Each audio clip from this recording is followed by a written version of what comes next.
سلام، امیدوارم که حالتون خوب باشه. من علی خسروی هستم و توی این ویدیو قرار باهاتون در مورد برنامه‌ای که بهش اسم FX داشبورد دادم راجع به اون باهاتون صحبت بکنم و نحوه کار کردن باش رو بهتون توضیح بدم. خیلی خوب، چیزی که من دارم بهش میگم FX داشبورد در واقع اینه. حالا چون در واقع این قسمت که ما داریم ازش استفاده میکنیم صرفا این تیکه است البته بزرگتر هم میشه که حالا در ادامه بهتون میگم. منتها فعلا در این حالتش که به این شکل من اینو کوچیکش میکنم تا بتونم در واقع این چارت هامو این ور داشته باشم. خیلی خوب، اینو چجوری باید نصب بکنیم؟ شما ابتدا اون فایلی که من بهتون میدم یا دانلود میکنید رو کپیش میکنید، میایید اینجا فایل رو میزنید، اوپن دیتا فولدر رو میزنید، وارد MQL4 میشین و توی فولدر اکسپرت اینجا نه، توی این فضا نه، وارد این اکسپرت میشین و اونجا پیستش میکنین. حالا من الان نمیخواستم واردش بشم. واردش که شدیم اونجا داخل پیست میکنین و این فولدر رو میتونین ببندین و متاتریدر رو هم میبندین و دوباره متاتریدر رو از اول اجرا میکنین. از اول که اجرا کردین میاد اینجا ویو رو میزنید، نویگیتور، و این اکسپرت رو باز میکنین، اکسپرت ادوایزر رو منوش رو باز میکنین و FX داشبورد رو از اینجا پیدا میکنین و دوبار روش کلیک میکنین. میگه که میخوای اجرا بشه، شما یس رو میزنید. یس رو که زدین در واقع اینجا برای شما نمایش داده میشه. شما این دوتا تیک رو میزنید، الو DLL ایمپورت و الو لایت تریدینگ، این دوتا رو تیکشون رو فعال میکنین و اوکی رو میزنین. برنامه برای شما اجرا میشه. این دکمه اوتو تریدینگ هم بزنید فعال شه. وقتی فعاله به صورت این دکمه پلی سبز در میاد، وقتی غیر فعاله اینجوری قرمزه. بزنید یه حالت فرو رفتگی هم پیدا میکنه، یعنی که شما اونو فشار دادین و الان فعاله. خیلی خوب، حالا چجوری باید باش کار بکنیم؟ ببینید، من F7 رو بزنم. F7 رو که میزنیم که حالا توی این خط اولم نوشتم اینجا کلیک کن و F7 رو بزن، به خاطر اینه که این در واقع چون روی یه چارت مجزاست. من قبلش بعد اینو میگفتم. شما قبل اینکه بخواین اینو اجرا بکنی، یعنی برید توی نویگیتور و اونو پیدا بکنین، یه دونه چارت یورو USD ترجیحاً باز بکنید و در واقع اون رو به عنوان اکسپرت انگار دارین میندازین روی چارتتون که اون چارت یورو USD. حالا چرا یورو USD؟ به خاطر اینکه این آپدیت شدن این کد بر اساس هر تیکی که توی این در واقع چارت داره میخوره. من به طور خلاصه بخوام بگم، این الان میبینید عدد اینجا رو، این هر بار که جابجا میشه، حالا میگم من خیلی خلاصه دارم میگم، میگیم که یه تیک داره میخوره. بر اساس تیکی که در واقع این روی چارت میخوره، اکسپرتی که داریم آپدیت میشه. حالا الان این که نه، این الان چارت یورو USD که حالا ما چارتش رو نمیبینیم، بخاطر اینکه تنظیماتی گذاشتم که اون نمودارهای خود یورو USD رو نبینیم و این در واقع فقط بشه برای این FX داشبوردمون. ولی در واقع این پشت یه چارتی هست دیگه. این پشت این سبزه انگار یه چارت یورو USD هست. بر اساس هر تیکی که اینجا میخوره این یک بار آپدیت میشه و از اونجایی که خب میزان معامله و حجم معامله توی یورو USD خیلی زیاده، برای اینکه این سرعت آپدیتش بیشتر بشه، بخاطر همین یورو USD رو انتخاب کردم. من F7 رو یه بار دیگه میزنم، این باز بشه پراپرتیزش. اینجا رو داشتم میگفتم شما اگر اینجا کلیک نکنید چه اتفاقی میفته؟ مثلا فرض کنید دارین اینجا کار میکنید، اینم که کوچیکه اینجوریه، شما مثلا دارین روی این چارت کار میکنید، آخرین کلیکتون روی این چارت بوده. شما اگر F7 رو بزنید، اگر اکسپرت ادوایزری روی این چارت باشه، پراپرتیزش باز میشه، تنظیماتش باز میشه. به خاطر همین گفتم که اینجا کلیک بکنید، چون اون اکسپرتتون روی این چارته. یک بار روی این کلیک میکنی، حال میتونی روی این دکمه کلیک کنی یا هر جای دیگهش. ترجیحاً حال روی اینا کلیک نکنین بهتره. یه جای خالی پیدا کنین کلیک کنین یا روی همین دکمه کلیک کنین و بعد F7 رو بزنین که اکسپرتتون پراپرتیزش باز بشه که من انجام میدم. و خب اینجا 3 تا سربرگ داره. میام سربرگ این بوتا و میبینیم که یه سری در واقع اینجا آپشن داریم و یه سری ورودی. اولین چیزی که گذاشتم جمع تیپی های شماست. یعنی شما اگر روی یک چارت یه دونه ترید داشته باشین یا روی یک چارت چند تا ترید داشته باشین یا روی چندین چارت چندین ترید داشته باشین و تیپی برای اونها مشخص کرده باشین، جمع همه تیپی هاتون رو، کل تیپی هایی که توی این حساب دارین اینجا جمعش نمایش داده میشه. من اینو ببندم. فرض کنید که اینجا الان مثلا یه دونه بای روی این میزنم، یه دونه بای روی این میزنم. خب یه تیپی برای این مشخص میکنم. ببینید الان تیپی اینو آورد. تیپی اینه. ببینید 107 109. آها خودم یه لحظه ترسیدم گفتم داره اشتباه نشون میده. این به خاطر اینکه خب این 109 همه سواپ ها و کمیسیون ها رو اینجا میاد ازش کم میکنه. خب و گفتم این جمع همه تیپی های حسابتونه دیگه. یعنی فرمولش بر اساس اینه که همه تیپی ها رو جمع میذاره، در نهایت میاد سواپ و کمیسیون اگر اینجا باشه به صورت جمع جبری بهشون اضافه میکنه. یعنی اگر مثبت باشه اضافه میکنه، منفی باشه کم میکنه و عدد رو اینجا مینویسه. و این رو هم مثلا داشته باشیم، میبینید عدد رفت بالا. در واقع اومده این 160/13 رو با 109/64 جمع زده، منهای یا در واقع بگم جمع کرده با اعدادی که سواپ و کمیسیون و تکس. حالا تکس اینجا نداریم، من چیزیشو بستم. کجا رفت؟ اینا اینیشو بستم چون معمولا حالا تکس نداریم. این از این. پس اینجا همه تیپی ها رو میاد جمع میزنه و به ما نشون میده. حالا این پاپ اپ سفیدی که اینجا هست چیه؟ یه مقدار که پایین طرفیم اینا رو توضیح دادم، برمیگردم این پاپ اپ برم بهتون میگم. این قرمزه چیه؟ جمع همه SL هاست. اینجا چرا داره عدد به ما نشون میده؟ در واقع اومده اینا رو جمع زده. به خاطر اینکه الان SL نداریم، صفر انگار، و اومده اینا رو با هم جمع زده. حالا من الان SL برای این بذارم و برای اینم همینطور، میگم 126 و خورده ای اینجا SL داری، 100 و کجا میگه 192 ممیز خورده ای هم اینجا SL داری، یه مقدار هم کسورات اینجا داری. میاد همه اینا رو جمع میزنه اینجا مینویسه. در واقع من بخوام بگم که این چیه، به عبارتی میشه گفت همون جمع SL هاست، ولی به عبارت دیگه میشه گفت داره به شما میگه اگر تو ضرر کنی در بدترین حالت چقدر ضرر میکنی، چون کمیسیونا و سوپا، حالا البته عدد خیلی درشتی نیستن، ولی فلسفه‌ای که پشت این باکس هست اینی که میخواد بگه تو در بدترین حالت چقدر میتونی ضرر کنی. و زیر این دوتا یه چیز دیگه هم نوشتم به نام پاسیبل بالانس.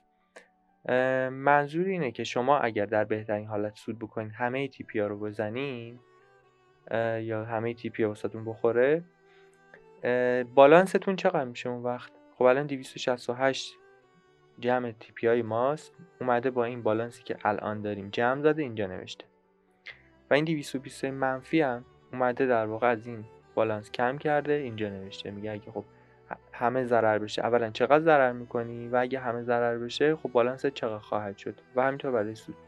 حالا این ریسک و ریوارد چیه؟ یا ریوارد به ریسک در واقع.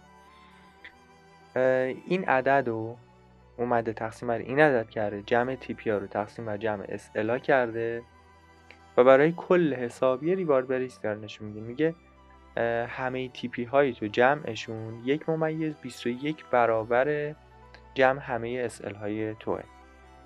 و اینو میخواستم بهتون بگم که اگر شما یک SL یا TP برای یکی از معاملاتتون یا همه معاملاتتون یا چند تا از معاملاتتون نذارید، اون TP یا SL رو صفر در نظر میگیرید. در صورتی که خب برعکس اینه، شما وقتی SL یا TP نمیذارین انگار اون عدد بی‌نهایته یا حداقل به اندازه کل حسابتونه.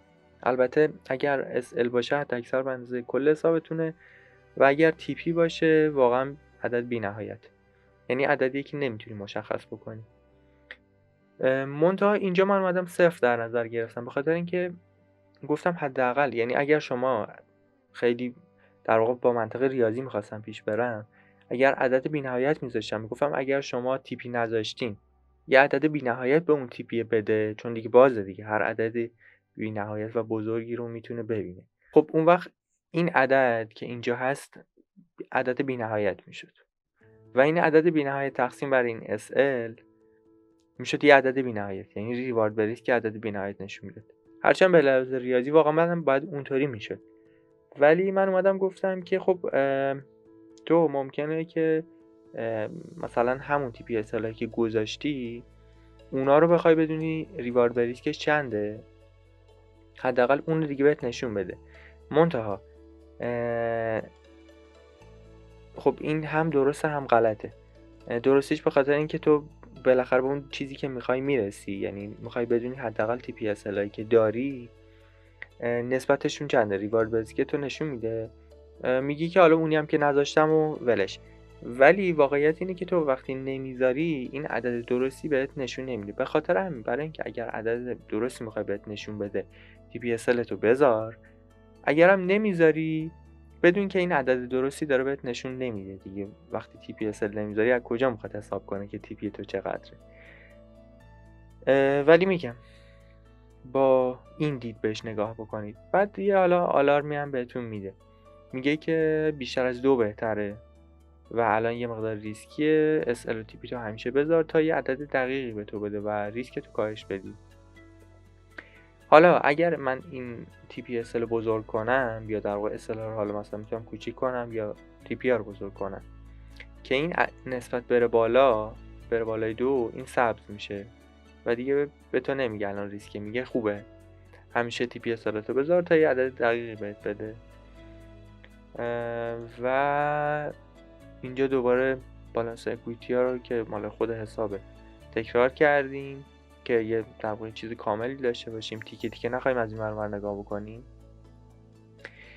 یه تیکه دیگه من اینجا گذاشتم که مربوط میشه به یه چیزی که نوشتم اوریجین. حالا اوریجین چیه؟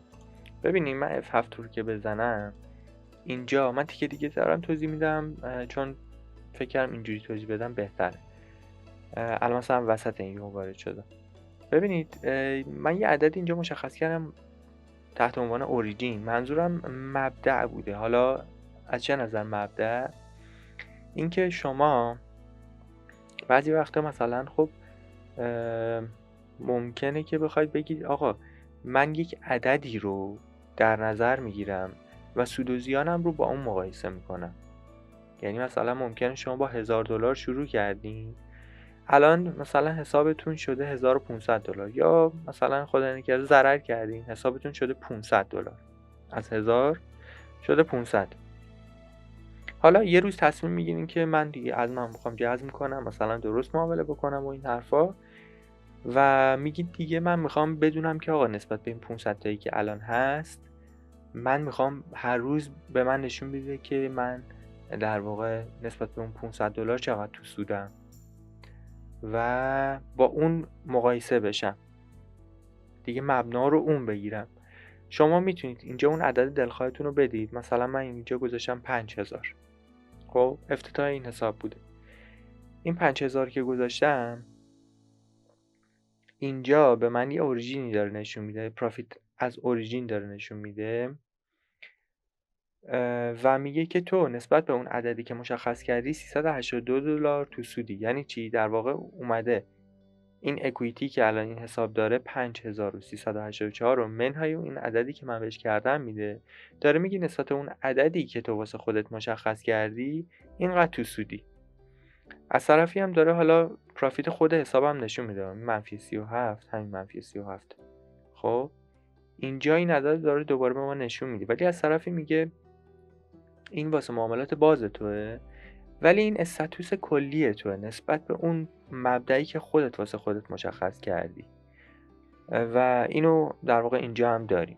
حالا چرا اینجا بزرگتر داریم؟ به خاطر اینکه من خیلی وقت مثلا میشد که از پای نمودار پام شدم، چون در واقع تریدام یه مقدار تایمش زیاده و دوست نداشتم بشنم پایین نمودار که مثلا این چارت‌ها اذیتم بکنن، از طرفی وسوسه‌ش هم دستکاریش بکنم، ولی دوست داشتم از دورم حالا حواسم بهش باشه، مثلا پای یه میز دیگه نشستم دوست داشتم اینم ببینم. به خاطر همین اینا رو تکرار کردم به صورت بزرگتر تا از دور اگر خواستم بتونم ببینم. اینا همین است. این اوریجینیه که اینجا مشخص کردیم. این پرافیت از اوریجین رو داره نشون میده و اینم گروس، یعنی رشد ما از اوریجین رو به صورت درصدی. میگه الان که 370 مثلا 380 نسبت به اون $5000 که بودی 7.5% تو سودی. منظور این عدد نسبت به اون افتتاح حسابمون یا در واقع هر اوریجینی که مشخص کرده باشه، ممکنه افتتاح حسابمون نباشه اصلا، هر عدد دیگه ای باشه، نسبت به اون رشد ما رو یا حتی افت ما رو اگر منفی باشه میتونه نشون بده. این قسمت میزان حجم درگیر معاملاتتون رو نشون میده. من الان 2 دهم باز کردم، اینا رو جمع زده اینجا داره به ما نشون میده. خیلی وقتا خب پیش میاد ما معامله که زیاد باز میکنیم دوست داریم بدونیم که مجموع حجمی که باز کردیم چقدره و چقدر دیگه جا داریم.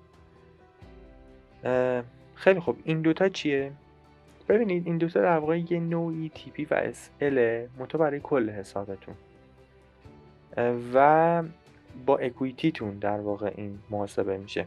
این دوتا عدد همین دوتا عددیه که اینجا هست و در واقع یه نمیشم آپ تارگت اکویتی و اینم داون تارگت اکویتی. نمیشم تریگر کلوزینگ تریدز آن آپ رایزینگ اکویتی. وقتی که اکویتیتون افزایش پیدا بکنه و به این عدد برسه، تریگر بسته شدن معاملاتتون زده میشه، فعال میشه و کلوز آل اتفاق میفته، همه معاملاتتون رو میبنده. و این داون تارگت اکویتی در واقع به عنوان SL اساپلاسه منتها برای کل حسابتون. اگر اکویتیتون به این عدد برسه کل معاملات شما رو میبنده.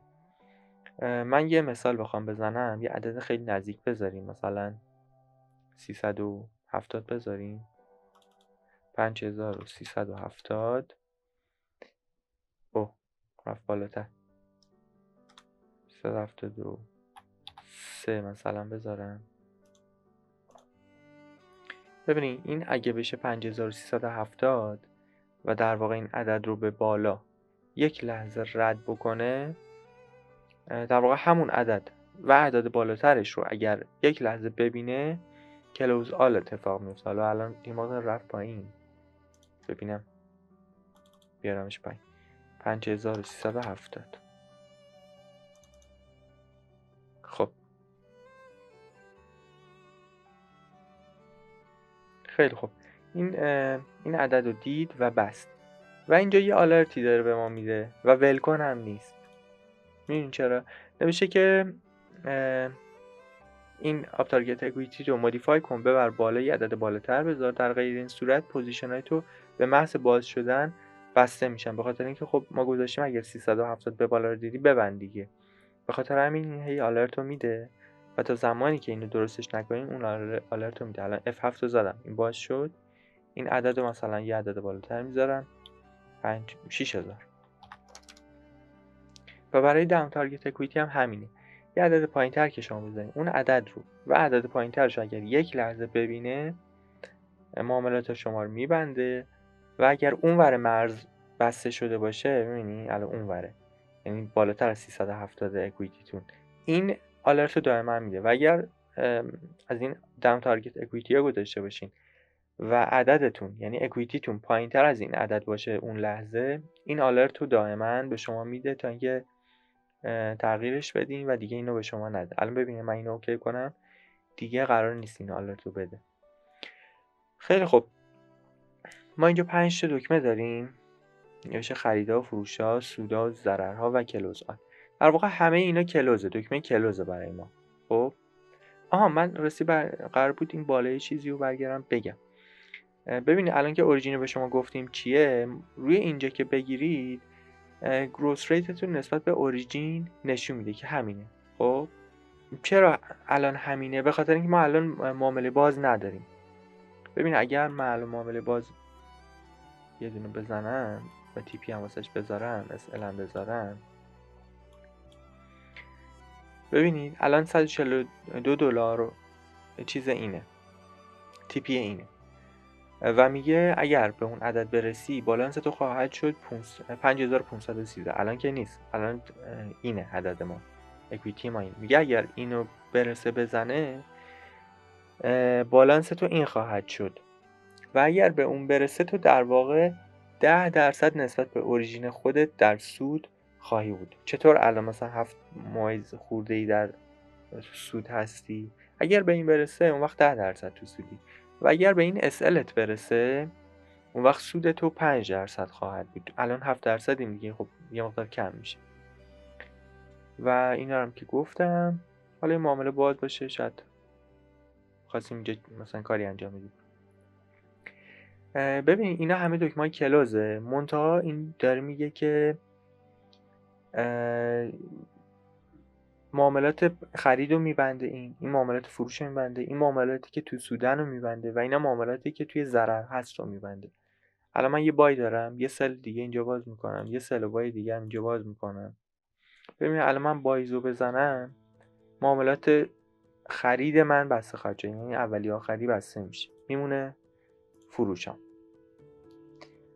و بسته شد. الان من این سلا رو بزنم فروشم بسته میشه.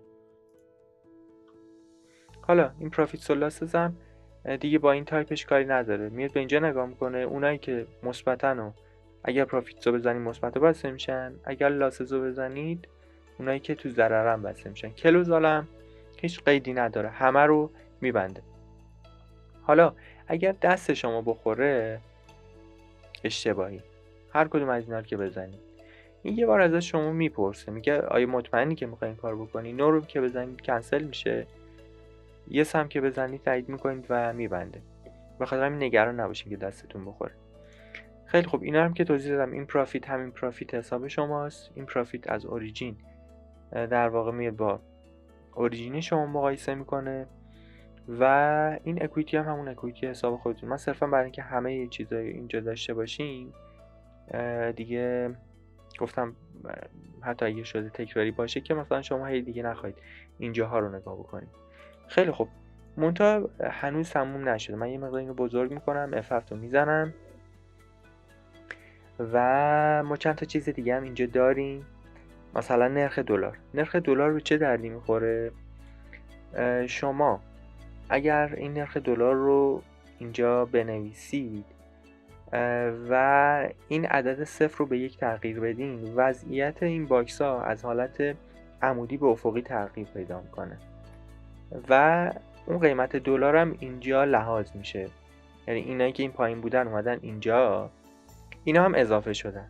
خب به خاطر این جا نبود این دلارها رو دیگه من مجبور شدم یه حالت دیگه بچینم که به این صورت داشته باشیم. یه صدای فرزکاری میاد، نمیدونم، امیدوارم که توی ادیت من بتونم این نویزش رو بگیرم. در صورت اگر این صدای این فرزکاری ساختمون بغلی رو میشنم عذرخواهی میکنم. خیلی خوب، این داره به شما میگه که اگر معامله بازی دارین اینجا با این نرخ دلار به شما میگه چقدر تو سودی ضرر هستین. این ضرر این میکنه اینجا نشون میده. الان میگه تو مثلا 400 و خورده هزار تومان توی ضرری. اینو در واقع با این داره نشون میده. حالا این پروفیت از اوریجین چیه؟ دوباره این $357 که تو نسبت به اون مبلغ خودت داری لحاظ میکنی که من توی سودم ضرب در 93,000 تومان کرد، اینجا داره بهتون نشون میده که تو 33 میلیون و خورده ای در کل توی سودی و اکویتی تون هم داره دوباره به تومان نشون میده، میگه 498 میلیون و خورده‌ای تو توی سودی. البته کامل اینجا داره ریزش هم بهتون نشون میده. حالا چند تا چیز دیگه هم داریم. اینو گفتم، اینا رو گفتم، اینم گفتم، میمونه اینا. ببینید رنگ پشت اینجا سبز الان. خب اگر شما برید توی ضرر این قرمز میشه. حالا این الان چرا در واقع قرمز نیست؟ این که توی ضرره به خاطر اینکه من اینجا نوشتم base of bg color change، یعنی base of background color change. اگر شما عدد 1 بدین اوریژین رو در نظر میگیره و اگه 0 رو بگیرین بالانس رو در نظر میگیره. یعنی اگر 1 رو بدین اینو در نظر میگیره که شما این عددتون سوده یا ضرره و نسبت به این میگه تو سودین یا ضررین و اعداد و رنگ این پشت رو بر اساس این سبز یا قرمز میکنه. و اگر هم بزنین 0 این رو لحاظ میکنه. یعنی من الان اینو بزنم 0 نوشتم بالانس، منظورم اینه که اکویتی رو از بالانس داره مقایسه میکنه. خب میگه که اکویتیت از بالانس کمتره یا بیشتره. در واقع اینو میفهمی که مثبت یا منفیه و رنگ رو عوض میکنه. این الان اگر $2-3 بره بالا سبز در واقع مثبت بشه، این پشت هم سبز میشه. پس شما با تغییر دادن این از 0 به 1 میتونین مشخص بکنین رنگ پس زمینتون سبز و قرمزیش بر اساس این عوض بشه، این مثبت یا منفیه یا نه شما نسبت به اوریجینتون تو سود یا ضرر هستین عوض بشه. حالا من اینو دوباره میکنم 1. خیلی خوب. من اینجا رو در واقع پله های ضرر رو پله بندی کردم، یعنی میزان ضرر رو پله بندی کردم. گفتم اگه تو تا 3% تو ضرر بودی رنگ تو این بذار. شما همین عدد 3 رو میتونین عوض کنین، همین رنگ قرمز رو میتونین عوض کنین. و گفتم اگر تا 6% تو ضرر بودی این عدد بشه. حالا این 6% یعنی بین 3 تا 6 ها، یعنی دیگه 1 تا 3. البته 1 که نه، از 1 اپسیلون تو ضرر تا 3% این رنگش این میشه. از 3 تا 6 رنگش این میشه. شما میتونید همین رنگ رو عوض بکنین، همین عدد رو عوض کنین. مثلا بگیم 5 و 10. الان میشه تا 5% اگر رفت تو ضرر این رنگ رو انتخاب کنه، بین 5 تا 10 این رنگ رو انتخاب بکنه و مورلاس اگر عددتون ضررتون بیشتر از این عدد شد، حالا میگم شما اگه 6 بذارید اینو از 6% به بالا که بره این عدد میشه. اگر در هر عددی که بذارید از این بالاتر که رفت این رنگ میشه. و میگم شما نسبت به اینکه شما میخواید درصد ضررتون با این محاسبه بشه میتونید این رنگش رو عوض کنید. اگر میخواید با این محاسبه بشه میتونید دوباره اینو عوض بکنید. و تنها چیزی که میمونه اینه که شما چجوری میتونید اینو داشته باشید.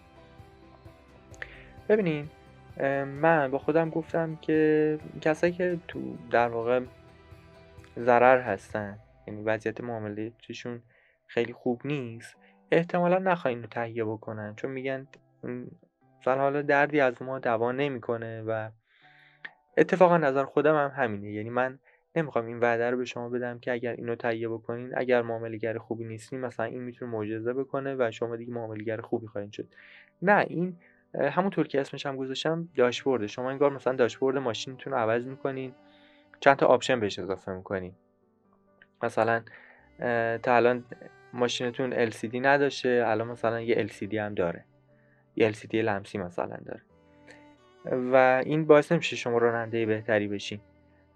بنابراین همچین در واقع وعده‌ای نمیخوام به شما بدم. و از طرفی هم میگم کسی که معامله‌گر در واقع حالا حرفه‌ای نیست هنوز ممکن اصلا نخواد اینو تهیه بکنه. بخاطر همین من در واقع کسایی که اینو میخوان استفاده بکنن به 2 قسم تو ذهن خودم تقسیم کردم. کسایی که سوده هستن، کسایی که زیانده هستن. کسایی که زیانده هستن میتونن به من پیام بدن و اینو مجانی داشته باشن، استفاده بکنن. در عوض منم چون در واقع معاملاتشون حالا زیانده هست و به عبارتی خیلی در واقع اون محرمانگی نداره که در واقع دارن چی کار میکنن، من با استفاده کردن از رمز سرمایه گذارشون میتونم معاملاتشون رو رصد بکنم و برای کارام استفاده بکنم. دارم در واقع طرح چیزی رو می‌ریزم که آنالیز بکنه معاملات شما رو و نسبت به اون فاکتورهایی که بهش میدم میتونه بگی که شما فلانجا مثلا بعد معامله رو انجام میدادید یا نه، اون معامله که انجام دادید بر اساس اون فاکتوری که من بهش میدم بعداً در واقع تحلیل میکنه که درست بوده یا غلط بوده. و میگم من مجانی میتونم اینو در اختیارتون بذارم، شما هم در واقع شرح معاملاتتون رو در اختیار من میذارید. طبیعتا میگم معاملاتتون هم زیانده هست و محرمانگی خاصی هم نداره، ولی اگر شما معاملاتتون سوده هست و نمیخواید کسی از این در واقع خبر داشته باشه، میگم اگر خواستید اونم باز مجانی میتونم در اختیارتون بذارم، شما رمز سرمایه گذارتون رو به من بدین تا بتونم ببینم. اگرم نخواستین میتونید هزینه‌شو پرداخت بکنید. اگر خارج از ایران زندگی میکنید میتونید با هزینه $100 اینو داشته باشین. اگر ایران زندگی میکنید میتونید با 1,000,000 تومان داشته باشینش و در هر صورت میگم شما حالا چه سوده هستین چه زیانده هستین میتونید مجانی اینو داشته باشین و فقط رمز سرمایه گذارتون رو به من بدین.